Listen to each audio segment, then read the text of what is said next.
How's it going, everyone? Welcome and thank you for stopping into the channel. Tonight I have an overview to do for you guys. Before we hop into that, why don't we cover what I have in the old pockets right now. We have the Kizer drop bear in 154 cm and black aluminum, along with the Spyderco Indela in K390. This is the Warncliffe version. Absolutely love that knife. It is new to me, but I absolutely love it. This overview is going to be covering the Kizer Doman Mini. I do have a unboxing of this knife along with a bunch of other knives incorporated with it. This knife also has a first impressions up on the channel. This was loaned in by Bobby Issuing Stitches, and I need to get his knives back to him. So I am pumping through some knife content, which brings me to my next point. If you like knife content and that's why you're here and you're not subscribed, hit that subscribe button down below the video. I'd love to have you here. Give the video a thumbs up and leave a comment down below before you head out. I greatly appreciate it. So why don't we go ahead and jump right into this guy. We'll start with tip and go to the butt. We have a black washed drop point blade with an N690 steel. We have dual thumb studs that have been coated as well.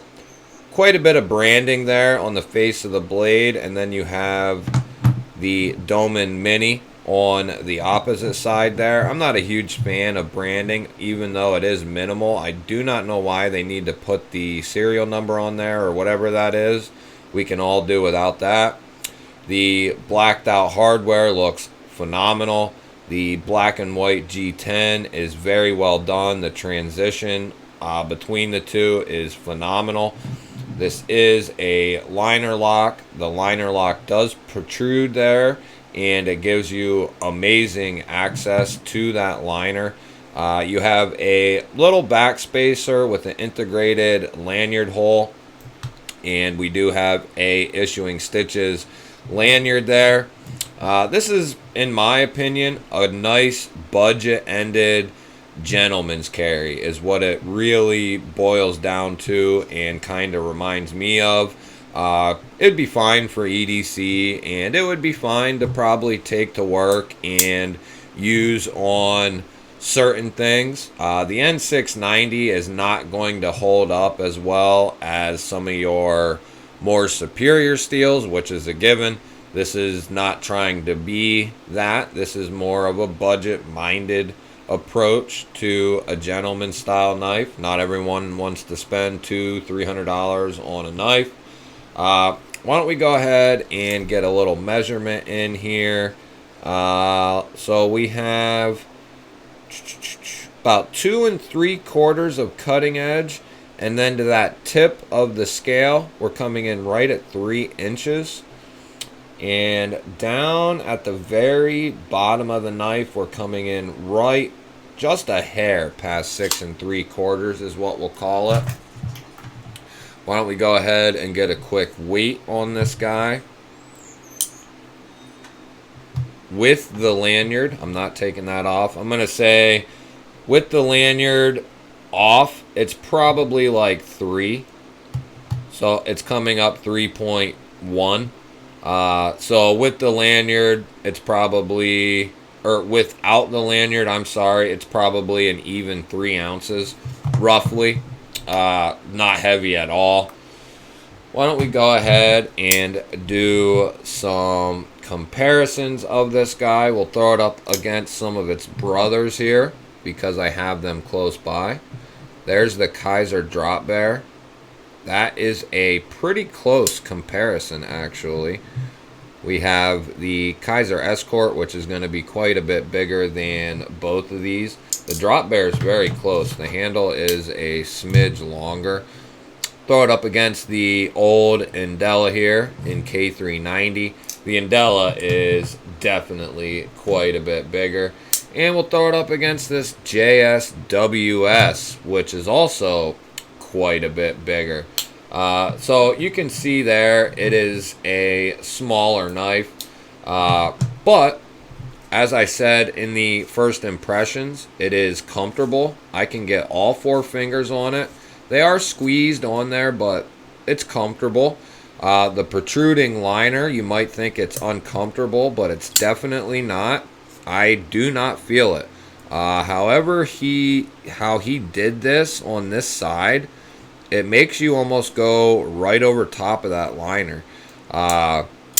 I have enjoyed this knife, messing with it. I've done a little bit of cutting. It's not my knife, as I said, and I did not want to, use and abuse it. I did do some cutting with it. I've been fidgeting and messing with it. I kind of wish that it came in 154 cm. If it came in 154, guys, I would probably have this knife. I was trying to rack my brain to figure out why I didn't really pay this knife much attention, because I like Kizer knives. I have a couple dozen of them at this point. And I always passed up on this one. And I have to thinking back, it's because of that N690. And not that I have anything against N690, but at this stage of my collection and the channel's direction, I just have no need for this knife. Not to mention it's a little older of a knife. But, it's still a nice, great, thin, gentleman style EDC. Bobby had to have used this before. He threw the lanyard on there. It looks like it's been carried, not a ton, but it's been carried and used. And that edge is still holding up good. Nice and slicey, nice and thin. Kizer typically, I would say 9 out of 10, well, if not a higher ratio, come with a great edge on them.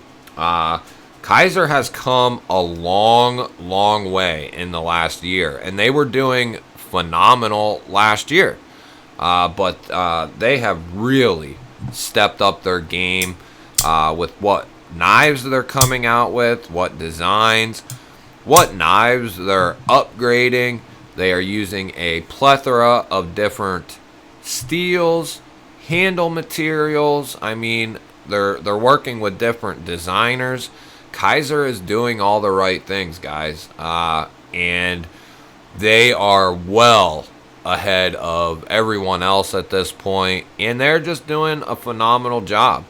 So I got to give it up to Kizer. This isn't my favorite knife from Kizer, but I do have some recent purchases, the Drop Bear, the Escort, the Mad Tanto, that are some of my all-time favorite. Now, the Escort and the Drop Bear don't really fall into the budget category. They're a little higher priced than budget. They're both over $100. The Escort is well over $100 in 20 CV. I think that's like 170, 180. So that's definitely not a budget knife. But my point being, I've had some Kizers that I've gotten recently that I truly love. They're great knives, and Kizer is just doing a phenomenal job. The carry on this has been fine. The pocket clip has great retention. Carries well. It's thin. It's not very wide. Just wide enough to give you a nice purchase. The blade is nice and thin and slicey. The action is Kizer's typical action. It flies out of there, drops shut. Great access to the liner. Everything that you would pretty much want. My only complaint still from the first impressions till now is just chamfering that liner. That's pretty much the only complaint as this knife sits, and it's not really a complaint, it's a small nitpick. The only other thing I could say is give me 154 cm and less branding, and this is a awesome little carry. But you know, it's being what it's supposed to be, and it's a budget-ended, gentleman-style EDC, and that's what it is, and it does it very well. Kizer knows what they're doing, and I'm not aware of it, but there might even be a version in 154 or a different steel. I'm not aware of it.